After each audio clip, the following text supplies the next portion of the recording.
네, 청취자 여러분 환영합니다. 오늘 우리가 아주 깊게 파헤쳐볼 자료는 2026년 5월 26일자 일일 뉴스 및 마켓 브리핑 리포트입니다. 네, 안녕하세요.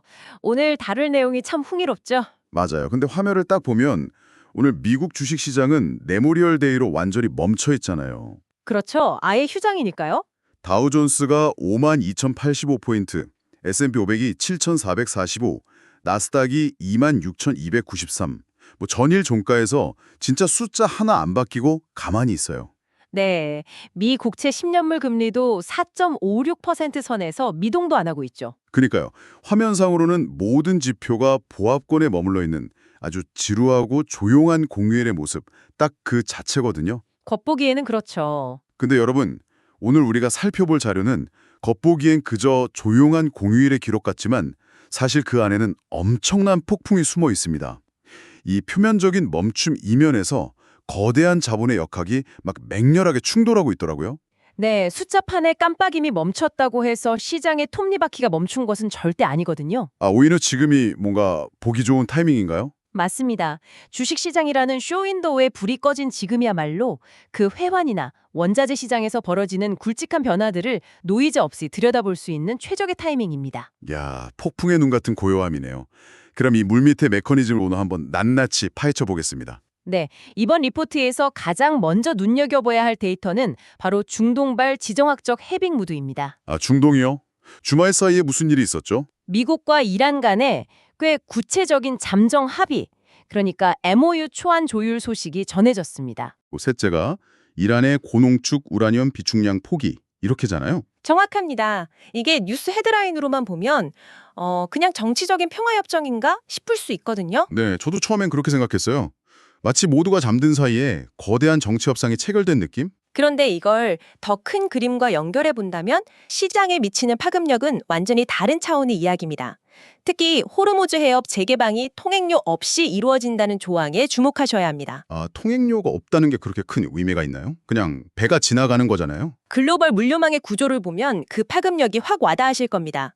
호르무즈 해협은 전 세계 원유 물동량의 핵심 동맥이거든요. 기름이 지나가는 메인 도로군요. 그렇죠.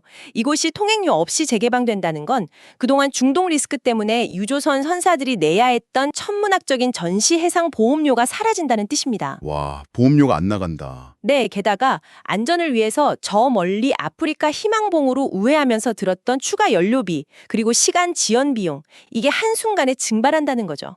잠깐만요. 그러면 물류 비용이 급감하니까 이게 곧장 원자재 가격 하락으로 이어지겠네요? 빙고, 정확히 그겁니다. 리포트를 보니까 현지 국제유가, 그러니까 WTI가 배럴당 96.35달러에서 하방 경직성을 띠고 있다고 나오더라고요. 가격이 안 떨어지고 되게 끈적하게 버티고 있다는 뜻이잖아요. 네, 인플레이션의 가장 큰 뇌관 중 하나가 바로 그 에너지 가격의 하방 경직성이었죠. 안 떨어지니까 물가도 안 잡혔던 거고요. 아하, 그럼 이 하방 경직성을 깰 수 있는 강력한 트리거가 방금 말씀하신 그 MOU 초안이 될 수 있겠네요. 맞습니다. 여기서 60일이라는 구체적인 휴전 기간이 참 중요한데요. 원유 현물 시장에서 60일이라는 시간은 단기 인도분 계약들이 아주 안정적인 가격으로 체결되고 인도될 수 있는 충분한 시간입니다. 60일이면 계약하고 물건 받기 탁 좋은 사이클이군요. 네, 거기에 이란의 고농축 우라늄 포기 조건까지 결합됐잖아요. 시장은 이게 단순한 일시적 휴전이 아니라 중장기적으로 중동 리스크를 할인해줄 근거를 얻은 겁니다. 글로벌 공급망의 비용 절감 사이클이 다시 쌩쌩 돌아가기 시작하는 거죠. 야, 이거 진짜 대박 호재네요. 근데 잠깐만요. 여기서 청취자님도 이상하게 생각하실 만한 강한 의문이 하나 생깁니다. 어떤 부분이죠? 방금 호르무즈 해협이 열리고 유가가 떨어질 거다. 하방 압력이 생겼다고 분석하셨잖아요. 네, 그렇죠. 그렇다면 한국같이 에너지 수입 의존도가 엄청 높은 나라한테는 이거 완전 특급 호재여야 하는 거 아닌가요? 논리적으로는 그게 당연히 맞죠. 게다가 한국은 경상수지 흑자를 내는 수출 강국이잖아요.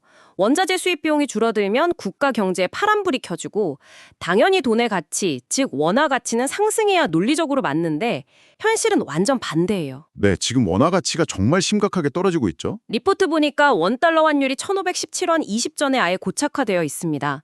유가가 안정될 기미가 보이는데 왜 원화는 아시아 최악체 수준으로 이렇게 짓눌려 있는 건가요? 마치 연봉은 되게 높은데 지갑 속 돈의 가치는 뚝뚝 떨어지는 것 같잖아요. 이 마주한 가장 심각한 구조적 결함이거든요. 구조적 결함이요? 네. 표면적인 수출 흑자 숫자랑 실제 원화의 구매력 사이에 거대한 괴리가 발생해버린 겁니다. 그러니까 장부상 흑자랑 진짜 돈 가치가 따로 논다는 거군요. 맞습니다. 1517원이라는 명목 환율도 물론 문제지만 이번 리포트에서 우리가 진짜 주목해야 할 충격적인 지표는 따로 있습니다. 그게 뭡니까? 국제결제은행, 즉 BIS가 발표한 원화의 실질 실효 환율을 지수인데요. 이게 무려 85.06으로 추락했습니다. 실질 실효 환율이 85.06이다. 이거 경제 뉴스에서 종종 스쳐 지나가는 단어인데 솔직히 좀 어렵거든요. 이게 그냥 1달러를 1,500원에 바꾼다는 그 환율이랑은 계산하는 방식 자체가 완전히 다른 거죠. 네, 완전히 다릅니다. 청취자분들이 이해하시기 쉽게 풀어보자면 실질 실효 환율은 달러 하나만 딱 놓고 1대1로 비교하는 게 아니에요. 그럼 여러 개를 섞나요? 네, 우리나라와 무역을 하는 모든 주요 교역국들의 통화 가치가 어떻게 변했는지, 그리고 각국의 인플레이션, 즉 물가 상승률까지 전부 가중 평균해서 산출합니다. 물가까지 다 반영해서 낸 평균 점수 같은 거군요. 그렇죠.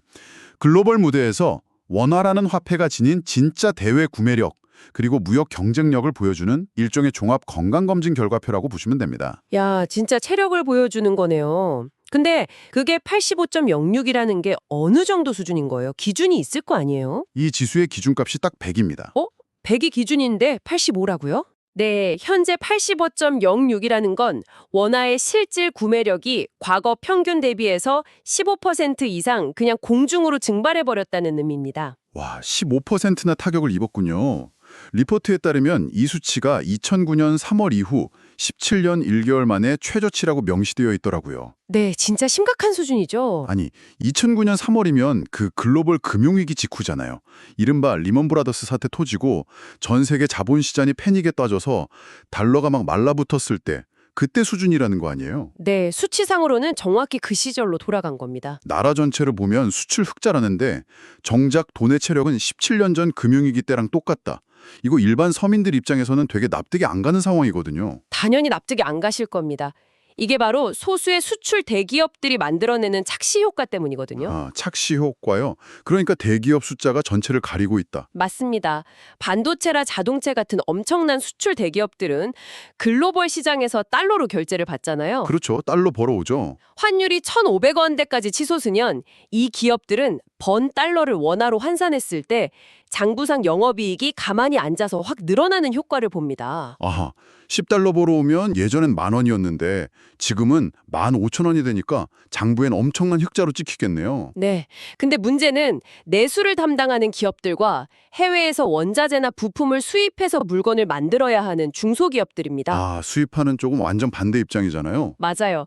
실질 실효 환율이 85로 박살났다는 건 수입 중소기업들이 예전이랑 똑같은 부품을 사오기 위해서 과거보다 훨씬 더 많은 원화를 지불해야 한다는 뜻입니다. 피가 마르는 거죠. 와, 대기업의 흑자 파티 뒤에서 중소기업이랑 내수시장은 그 비싼 환율과 수입 물가 폭등을 고스란히 얻어맞고 있다는 거네요. 정확합니다.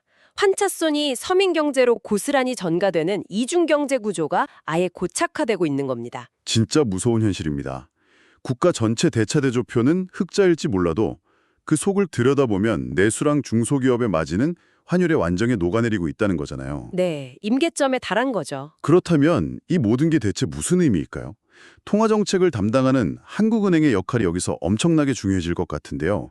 당장 5월 28일에 한은금융통화위원회가 열리잖아요. 네, 시장에 이목이 다 쏠려 있죠. 지금 국내 코스피가 7,847, 코스닥이 1,161에서 숨고르기를 하고 있는 것도 다 이 금통위 결과를 주시하고 있기 때문일 텐데 방금 원화 구매력이 금융위기 수준으로 박살났다고 하셨잖아요. 네, 그랬죠. 게다가 환율이 1,500원대면 당장 달러 유출 막기 위해서라도 기준금리를 확 인상해서 원화 매력도를 목표해야 하는 거 아닙니까? 전통적인 거시경제 교과서대로라면 무조건 금리를 팍팍 올려야 하는 상황이 맞습니다. 그렇죠. 교과서엔 그렇게 나오죠. 하지만 지금 시장의 지배적인 전망은 28일 금통위에서 기준금리를 연 2.5%로 동결할 것이라는 데 쏠려 있습니다. 네, 동결이요.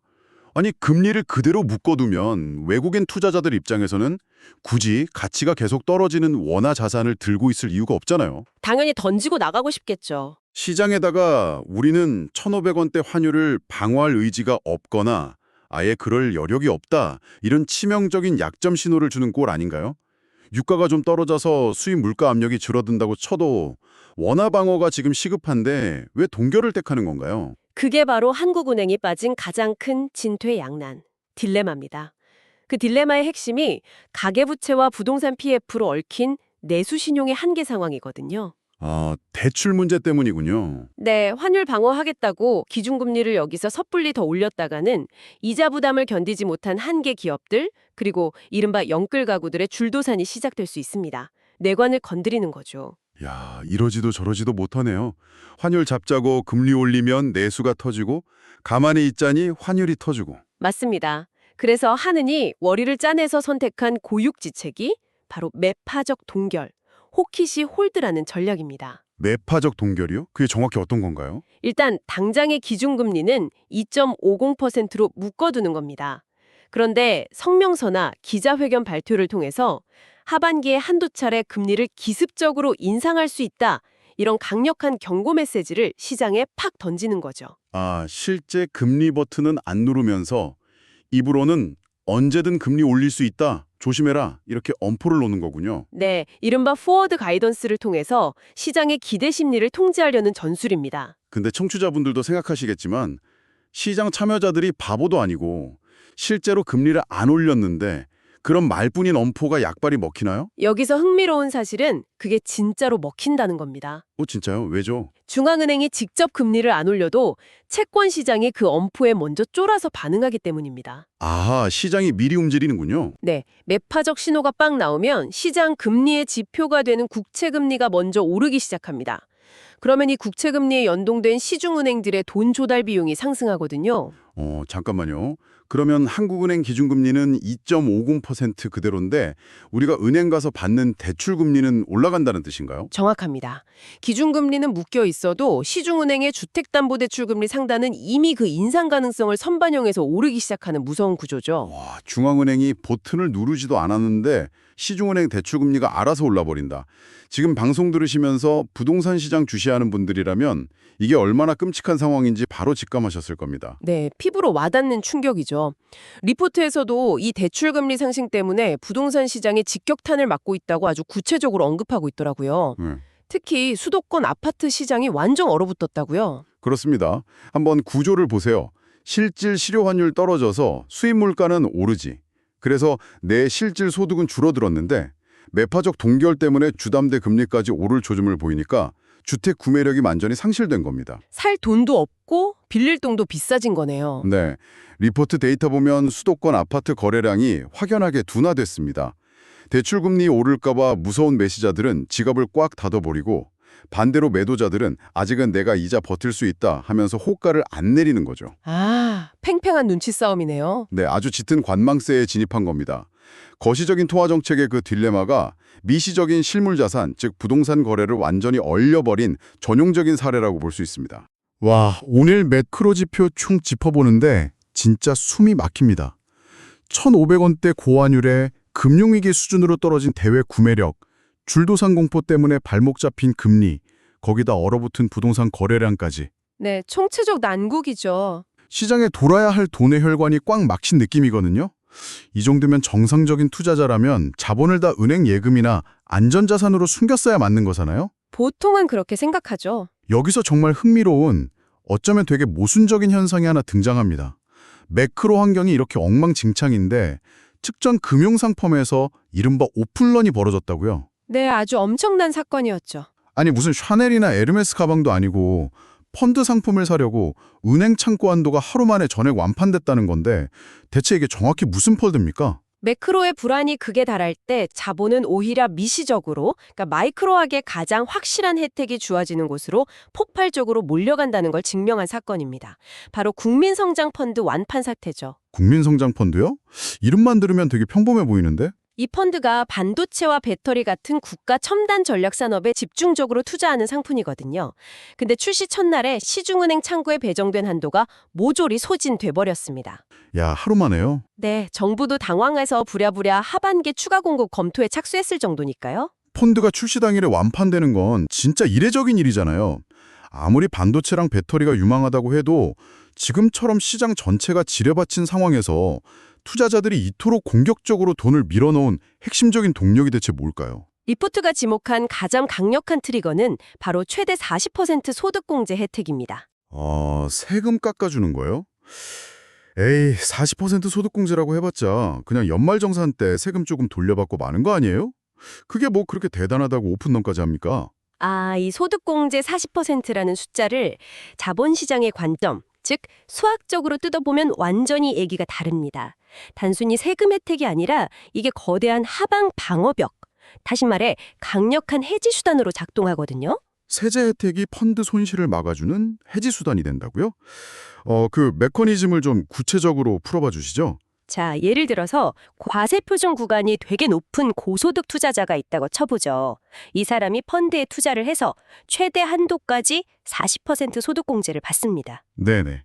그러면 연말에 현금으로 환급받는 세금 절감분 자체가 사실상 무위험 확정 수익이 돼버리는 겁니다. 낸 돈의 일부가 이미 수익으로 잡혀서 돌아오는 거네요. 맞습니다. 만약에 증시가 폭락해서 펀드 자체 수익률이 마이너스 10%, 15%가 나더라도 세금으로 돌려받는 그 캐시백 금액이 이 손실을 다 상쇄하고도 남는 구조가 나오는 거예요. 와, 펀드가 까먹어도 세금 돌려받은 걸로 퉁치고도 남는다? 그렇죠. 반대로 증시가 오르면 어떻게 될까요? 주가 상승분도 먹고 세제 혜택도 먹고 이중으로 챙기게 되는 겁니다. 매크로 불확실성 때문에 원금 손실이 너무 두려운 상황인데 정부가 나서서 40%짜리 거대한 에어백 쿠션을 깔아주니까 시장의 스마트 머니들이 아주 기민하고 영악하게 움직인 거죠. 아하, 하락장에서도 내 원금을 방어할 수 있는 확실한 수학적 구조가 있으니까 굳이 망설일 이유가 없었던 거군요.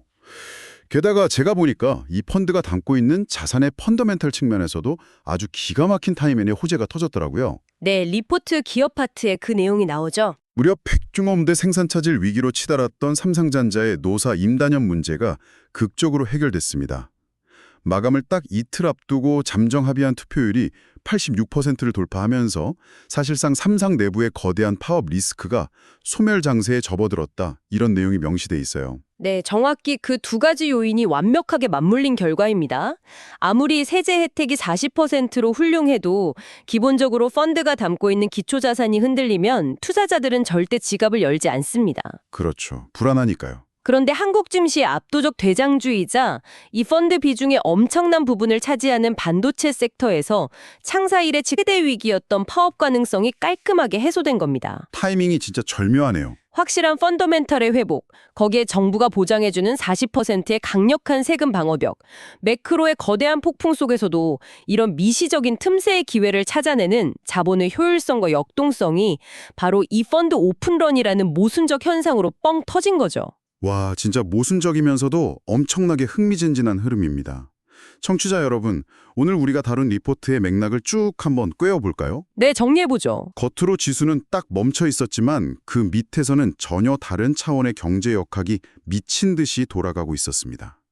중동발 호르무즈 해협 재개방이라는 지정학적 훈퉁이 불어와도 한국의 원화 가치는 수입 중소기업들 피를 말리며 17년 만에 최저치인 실질 실효 환율 85.06으로 추락해버렸죠. 네, 이중경제 민낯이었죠. 게다가 한국은행은 영끌 쪽 가계부채에 터질까 봐 2.50%로 매파적 동결 준비하면서 부동산 시장 혈관은 꽁꽁 얼려버렸고요.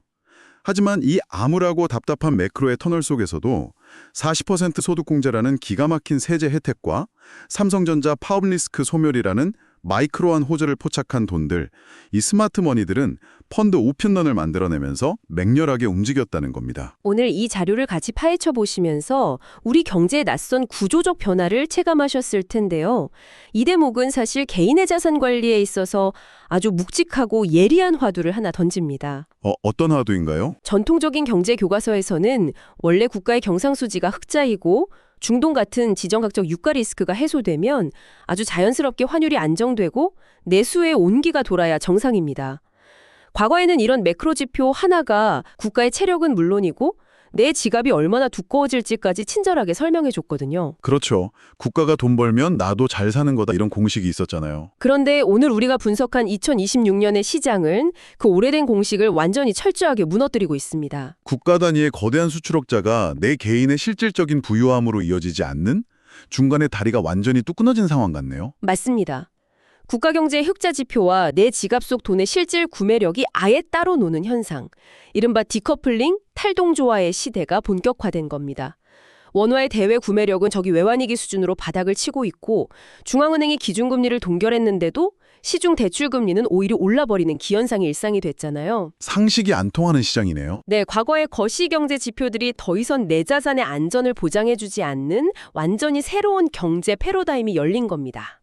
그렇다면 지금 방송을 듣고 계신 여러분, 이 비정상적인 폭풍 속에서 포트폴리오를 과연 어떤 기준으로 재편해야 할까요?